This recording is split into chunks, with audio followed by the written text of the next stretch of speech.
5-6 લાખ રૂપિયા।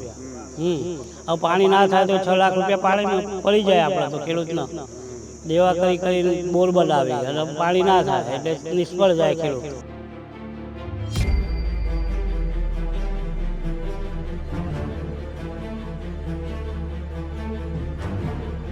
આ તળાવ ગોળવાથી ફાયદો પહેલો તો એક એ થશે કે પાણીના સ્તર ઊંચા આવશે, પ્રાણી પક્ષીઓ ખેડૂતો માણસો બધાને ફાયદો થશે આમાં।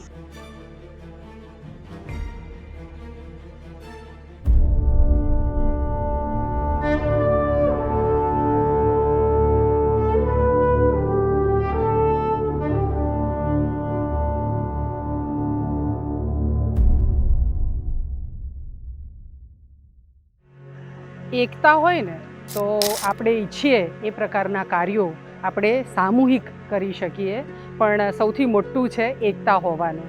કેટલાક ગામોમાં અમે જળસંચયના કાર્યો કરીએ, વૃક્ષ ઉછેરના કાર્યો કરીએ, કેટલાક ગામોમાં અમને જબરદસ્ત એકતા દેખાય, કેટલીક વસાહતોમાં જબરદસ્ત એકતા દેખાય। જ્યાં એકતા હોય ને એ લોકો એ જબરદસ્ત કામ કરે એમના, અને એમની જે મૂળ સમસ્યા હોય એનું સમાધાન પણ શોધી કાઢ્યું। દાખલા તરીકે ગાંધીનગરનું વર્ધાના મુવાડા, ભયંકર એકતા અને જળનું કામ કહીએ। આજે પણ તળાવ ખોદ્યાને 2 વર્ષ પછી પણ એ બાજુથી પસાર થવાને ફોન કરીએ કે ભાઈ આવીએ છીએ તો આખા ગામના શક્ય એટલા લોકો તળાવ પર હાજર થઈ જાય। પાણીનું કામ છે એટલે એમને લાગે છે કે હજી બેના તળાવ કર્યું ને તો બહુ જ ફાયદો થયો, આપણે અમારા બંધ પડેલા બોરવેલ રિચાર્જ કરવામાં પણ તમે સાથે ઊભા રહ્યો, અમે કરી લઈશું એમ, કેમ કે એકતા છે એટલે ગામમાં પાણીની સમસ્યાનું સમાધાન શોધી કાઢ્યું। દરેક ગામોમાં આવું નથી હોતું। કેટલાક ગામોમાં એવું થાય કે સરપંચની ભાવના હોય તો લોકોને એમ થાય કે આ સરપંચ એના પોતાના માટે કરી રહ્યા છે, પણ સરપંચ એના પોતાના માટે નહીં, આપણે આ આપણા માટે કરવાનું છે। જળનું કાર્ય કરવું એ આપણા પોતાના માટે, અને નહીં કરીએ તો ભાવિ પેઢીને શું આપશું એ બહુ મોટો સવાલ પણ છે। ગાંધીનગરના દહેગામ તાલુકામાં અમે જળસંચયના કાર્યો પાછલા 1-2 વર્ષથી શરૂ કર્યા છે। આ વર્ષે લગભગ અમારી ઈચ્છા છે કે 15 તળાવો ઊંડા કરવા। આ ધારીસણા ગામ છે, અહીંયા અમે સરસ ગ્રામવન પણ કર્યું છે, અમારા ધવલભાઈ છે એમની મદદથી। નગરશેઠ ગ્રામવન દીવના એ વતની છે અને સરપંચ બહુ ભલા છે ને ગામ પણ ખૂબ સરસ છે। એમની ભાવના હતી કે બેન અમારા ગામમાં તળાવ પણ કરો। અહીંના સરકારે સુજલામ સુફલામમાં નાનકડો વર્ક ઓર્ડર પણ આપ્યો છે, પણ 1-1.5 લાખ રૂપિયામાં કંઈ તળાવ ન થાય, એટલે અમારા ઉલ્લાસભાઈ પે માસ્ટર છે એ આમાં સહભાગી થશે, અને એટલે સરકારનો 1-1.5 લાખ, ઉલ્લાસભાઈની મદદ અને ગામ લોકોની પોતાની મદદ, માટી ઉપાડવાનું કામ એ લોકો કરશે। આમ તો આ સોના જેવી માટી છે, ખેતરમાં નાખે તો ખેડૂતનું જે પાકનું ઉત્પાદન છે એ બમણું તમણું થઈ શકે, કેમ કે એટલે જ આ કાંપવાળું છે। તળાવ મજાનું છે, અહીં બાવળ ખૂબ બધો ઊભો છે તળાવની અંદર, એને ડિસ્ટર્બ કર્યા વગર જેટલો પણ શિલ્ટ છે એને કાઢવા માટેનો અમે પ્રયત્ન કરશું।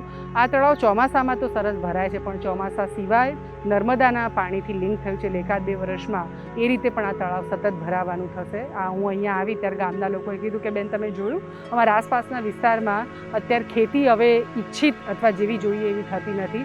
મૂળ કારણ એટલું જ છે કે પાણી નથી અમારી પાસે, તળ ખૂબ ઊંડા ગયા છે।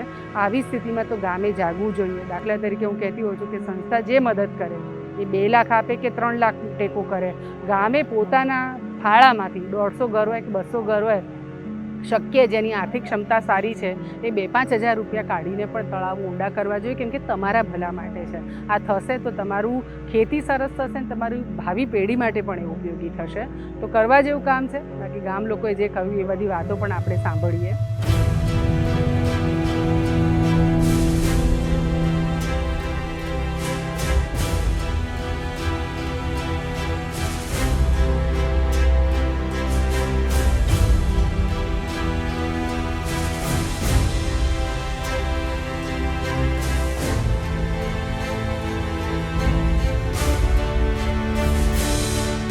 આ તળાવ ગોળવાથી ફાયદો પહેલો તો એક એ થશે કે પાણીના સ્તર ઊંચા આવશે, પ્રાણી પક્ષીઓ ખેડૂતો માણસો બધાને ફાયદો થશે આમાં। બરાબર છે, કારણ કે બધાને પાણીના સ્તર ઊંચા આવવાથી બોરવેલમાં બી પાણી મળશે, ખેતી બી સારી થશે, અને એના કારણે પશુ પક્ષીઓ બી તળાવમાં પાણી પીતા થશે। અને આ ઉપરનું સ્તર તોડ્યા પછી જે પાણીથી રિચાર્જ થશે એનાથી સ્તર બી વધશે।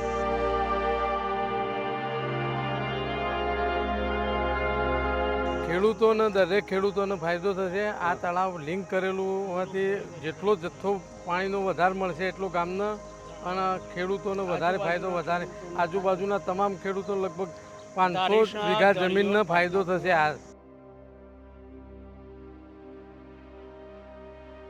તારી સાહેબ પાણીની પરિસ્થિતિ બહુ નીચા તળ જઈ ગયા છે. બોરોમાં પાણી થતા નથી. બોરો ગોળીને ખર્ચા માથે પડી છે 5-6 લાખ રૂપિયા. હવે પાણી ના થાય તો 6 લાખ રૂપિયા પાણીમાં પડી જાય આપણે તો ખેડૂતને.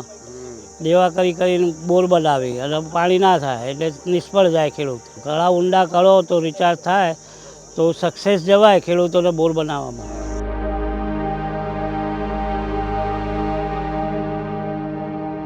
ખાસ એક બેલ્ટ છે આખો, જ્યાં 20 જેટલા ગામો આવે છે. એ ગામોની પરિસ્થિતિ ખૂબ ખરાબ છે. કહેવાય છે કે ગાંધીનગર છે, હરિયાળું છે, પાણીદાર છે, પણ એ અહીંયા વાસ્તવિકતા આખી જુદી છે. અહીંયા પાણીના બોર છે જે 500 થી 700 ફૂટના તળ ગયેલા છે. એટલે રિચાર્જ કરવા અને તળાવ ઊંડા કરવા ખૂબ જરૂરી છે. જળનું કાર્ય પુણ્યકારી કાર્ય છે અને હું એવું માનું છું કે જેની ઉપર ઈશ્વરની અઢળક કૃપા હોય એ આવા બધા સત્કાર્યોમાં નિમિત્ત બની શકે છે. હું તો એ રીતે અમારી સંસ્થા સાથે સંકળાયેલા ઉલ્લાસભાઈ જેવા અનેક સ્વજનો જે આ કાર્યમાં મદદ કરે છે એના ઉપર ઈશ્વરની કૃપા છે એટલે જ આ થઈ શકે છે. બાકી તમે પણ આ કૃપા દ્રષ્ટિને પાત્ર બની શકો છો આ કાર્યમાં જોડાઈને. હું ખૂબ આભારી છું. મારી VSSM ટીમ ઘણી આભારી છે અને અમારા સ્વજનો છે એમનો પણ હું દિલથી આભાર માનું છું અને ઈશ્વરે અમને આ સદબુદ્ધિ આપી આ કાર્ય કરવામાં નિમિત્ત બનાવ્યા એ માટે ઈશ્વરનો ઘણો ઘણો આભાર અને એના ચરણોમાં વંદન.